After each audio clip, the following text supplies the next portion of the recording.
کسی کو بولنے کی اجازت ہوگی تو وہ آمینہ کا لال ہوگا۔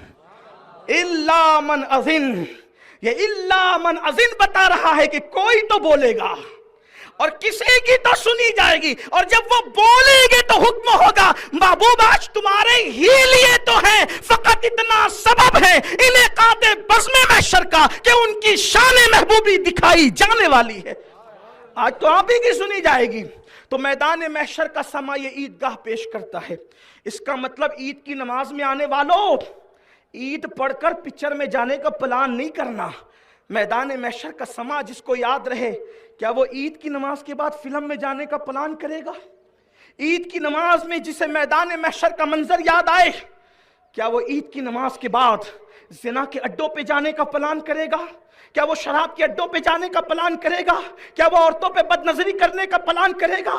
کیا معاذ اللہ ثم معاذ اللہ وہ عید کی خوشیوں کی موج مستیوں میں کیا بیویوں کو طلاق دے گا؟ یہاں پر شہر کے باثر لوگ موجود ہیں، یہ ہمارے شہر کا بڑا مسئلہ ہے۔ عید کی چھٹیوں میں جتنی طلاقیں واقع ہوتی ہے، اتنی طلاقیں سال بھر میں کبھی واقع نہیں۔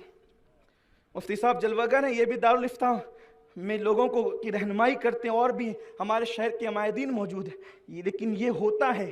سوچے تو صحیح، کہاں خدا بخشش کا پروانہ عطا کر رہا ہے اور کہاں عید کی چھٹیوں میں طلاق کی شرح واقع ہو رہی۔ حیرت یہ ہے کہ پوری دنیا کے مسلمان اس وقت ایک مرثیہ گا رہے ہیں، مسلمانوں پہ ظلم ہو رہا ہے، مسلمانوں پہ ظلم ہو رہا ہے، مسلمانوں پہ ظلم ہو رہا ہے۔ آپ مجھے بتائیں مسلمان کتنے ہیں؟ کسی نے کہا تھا یہ شہادت گہے الفت میں قدم رکھنا ہے، لوگ آسان سمجھتے ہیں مسلمان ہوں۔ آج وہ عید سعید جس میں رسول اللہ صلی اللہ علیہ وآلہ وسلم نے صدقہ فطر کو واجب قرار دیا اور فرمایا غریبوں کو مانگنے سے پہلے غریبوں کی جھولیاں بھر دو، یہ عید ہے، غریبوں کو مانگنے سے پہلے غریبوں کی جھولیاں بھر دو۔ آج میری قوم جتنے بینروں پر اور ہولڈنگز پہ خرچہ کر رہی ہے، اگر وہ پیسے بچ جائیں تو درجنوں نہیں بلکہ ہزاروں غریبوں کی جھولیاں بھر سکتی ہے۔ لیکن اس قوم کو تو نام ہی چاہیے، ہم تو نام کے لیے اتنا مر رہے ہیں، اللہ اکبر۔ حالانکہ مرنے کے بعد سب سے پہلے جو چیز چھینی جائے گی وہ اپنا نام ہی ہوگا۔ مثال کے طور پہ اگر امین القادری مر جائے تو آج جو امین القادری کو مائک پہ بلاتے ہیں کہہ کہ امین القادری آ رہا ہے، لیکن مرنے کے بعد سب سے پہلے اللہ نام چھینتا ہے۔ جس ہولڈنگز پر نام کے لیے تصویروں کے لیے غریبوں کو فراموش کر رہے ہو، اگر جلسے وغیرہ ہو ضرورت کے مطابق تو الگ بات ہے، لیکن آج پورا محلہ رنگین ہو گیا تصویروں سے۔ حیرت کی بات، نام چاہیے، نام ہی نام ہے جو کچھ ہے حقیقت کے سوا، راستہ کچھ بھی نہیں ان کی شریعت کے سوا۔ امین القادری مرے تو لوگ کیا کہیں گے؟ امین القادری کو اٹھاؤ، اس کا جنازہ لے جاؤ، امین القادری کو دفن کرو، یہ کہیں گے نا؟ کیا کہیں گے؟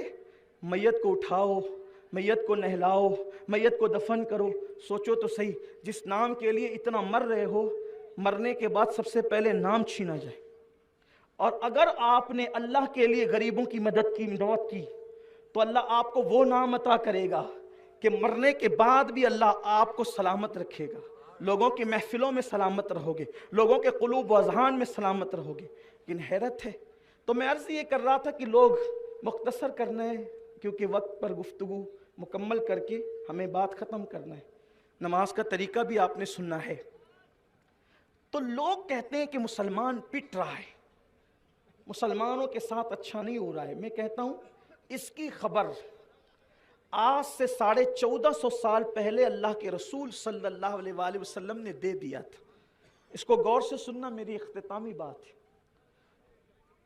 آج کے حالات، اچھا یہ بات یہ ہمارے نبی کی خصوصیت ہے، سیکھا کسی انسان سے نہیں اور سیکھا سب کو رہے، اس لیے کہ ان کا استاد ان کا خدائے وحدہ لا شریک۔ یہ خصوصیات مصطفیٰ جان رحمت سے ہے۔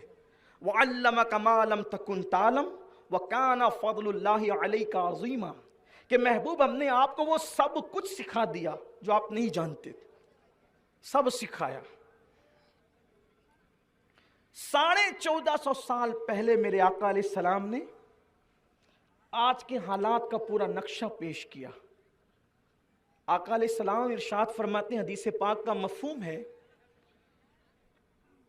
کہ جس طریقے سے بھوکوں کو دسترخوان پر بلایا جاتا ہے اور بھوکا دسترخوان پہ ٹوٹ پڑتا ہے، اسی طریقے سے دنیا کی ساری باطل قوتیں لوگوں کو تمہاری طرف بلائے گی۔ جیسے لوگوں کو لقموں کو چبانے کے لیے دسترخوان پہ بلاتے ہیں، فلاں تو بھی آ، فلاں تو بھی آ، بلاتے ہیں نا، تو بھی آ تو بھی آ، ایسے تو بھی آ تو بھی آ پوری کائنات کے مخالفین اسلام مسلمانوں کی طرف بلائیں گے، مسلمانوں کو چبانے کے لیے، مٹانے کے لیے، تباہ اور برباد کرنے کے لیے۔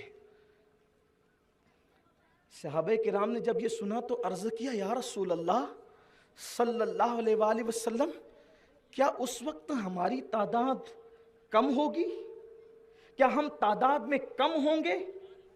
اللہ کے رسول علیہ السلام نے فرمایا، نہیں، تم تعداد میں کم نہیں ہوں گے، تم تعداد میں کم نہیں ہوں گے، بلکہ تمہاری بہت بڑی تعداد ہوگی، لیکن بڑی تعداد کے باوجود بھی تمہاری حیثیت ایسی ہوگی جیسے سیلاب میں یا سمندر میں جھاگ کی اور کچرے کی حیثیت رہتی۔ آپ نے دیکھا ہوگا کچرا، سب سیلاب آتا ہے یا سمندر میں جب کچرا ڈالا جائے تو کیسے کچرے کو سمندر ادھر سے ادھر، ادھر سے ادھر اور ادھر ادھر لے کر کے جاتا ہے۔ میرے نبی غیبدہ نبی صلی اللہ علیہ وآلہ وسلم فرماتے ہیں، تم تعداد میں بہت زیادہ ہوں گے، لیکن تمہاری حیثیت ایسے ہوگی جیسے سمندر میں یا سیلاب کے پانی میں جھاگ کی ہوتی ہے، اور لوگ تم پر ایسے ٹوٹ پڑیں گے جیسے بھوکا دسترخوان پہ ٹوٹ پڑتا ہے۔ اللہ میرے نبی کے اصحاب پر رحمتوں کا نزول فرمائے۔ ایک ایک بات پوچھ کر کے سارا معاملہ کلیئر کیا۔ پوچھا، حضور اس وقت ایسی کیا چیز ہو جائے گی مسلمانوں میں کہ مسلمانوں کا رعب، دبدبہ ختم ہو جائے گا؟ کیونکہ اللہ کے رسول علیہ السلام فرماتے ہیں کہ اللہ نے مجھے یہ خصوصیت دی ہے کہ میرا رعب دشمن اسلام پر 1 مہینے کی مسافت تک ہے، یعنی حضور جہاں رہیں گے اس سے 1 مہینے کی دوری تک لوگوں کے دل پر خوف طاری رہے گا، اور حضور کے صدقے میں حضور کی امت کو اللہ نے یہ شان عطا کی کہ اگر کوئی رسول اللہ کا وفادار سچا امتی بن جائے تو اس کا رعب مخالفین اسلام پر طاری رہتا ہے۔ آپ دیکھ لیں مولائے کائنات کا رعب کہ آج بھی لوگوں کے دلوں پہ طاری نہیں۔ کہنے والوں نے کہا ہے، کبھی زنجیر ہلتی ہے، کبھی در کانپ جاتا ہے، علی کا نام سن کر اب بھی خیبر کانپ جاتا ہے۔ صلاح الدین ایوبی کا رعب نہیں لوگوں کے دلوں پر، طارق بن زیاد کا رعب نہیں لوگوں کے دلوں پر، عمر ابن خطاب کا رعب نہیں لوگوں کے دلوں پر۔ ایک زمانہ وہ گزرا کہ اسلام دشمن خواتین اپنے بچے جب سوتے نہیں تھے تو کہتی تھی، بیٹا سو جاؤ، یا تو عمر آ جائے گا یا تو صلاح الدین آ جائے گا۔ یہ رعب تھا۔ اور آج جس قوم کا رعب اسلام کے مخالفین کے دلوں پر تھا، وہ قوم آج چپکلی چوہے سے اور رات کے اندھیرے میں اپنے سائے سے ڈر رہی ہے۔ وجہ، جس قوم کے دل سے اللہ کا خوف نکل جائے پھر اس قوم کی حالت یہی ہوتی ہے۔ کیا ہوا؟ صحابہ نے پوچھا، حضور اس امت کی حیثیت ایسی کیوں ہوگی؟ اللہ کے رسول علیہ السلام فرماتے ہیں، میری امت میں 2 چیزیں پیدا ہوگی۔ آقا فرماتے ہیں میری امت میں 2 چیزیں پیدا ہوگی۔ نمبر 1، بلکہ پہلے فرمایا کہ میری امت وہن کا شکار ہو جائے گی۔